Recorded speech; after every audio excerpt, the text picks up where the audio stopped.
The New Testament shows that Jesus' disciples proclaimed they had seen Jesus risen from the dead. But some people believe that the disciples simply made up Jesus' resurrection. And fair enough, it's definitely a bold claim.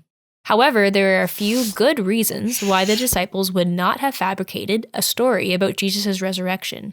First, they began proclaiming the resurrection in Jerusalem, the same city where Jesus was crucified and buried. If the disciples invented the resurrection, opponents simply needed to dig up Jesus' body to silence them. Now to this you might ask, well, what if the disciples stole Jesus' body? This seems unlikely because many of Jesus' apostles and earliest followers suffered, and some were even killed for their testimony of Jesus' resurrection. Sure, people will sacrifice a lot and even give their lives for their beliefs, but no one does this for a belief they know is a lie, and certainly not en masse.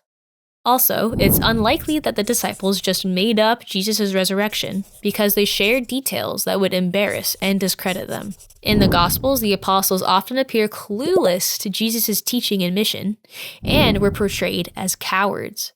And women were recorded as the first witnesses to Jesus' resurrection, at a time and place in history where a woman's testimony wasn't acceptable. Why include these details if you're trying to convince others of your made-up story?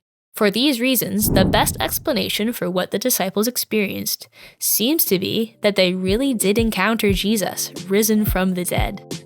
Besides this, there is still more evidence for Jesus' resurrection from the dead, so subscribe to our channel so you can know when our next video in this series comes out.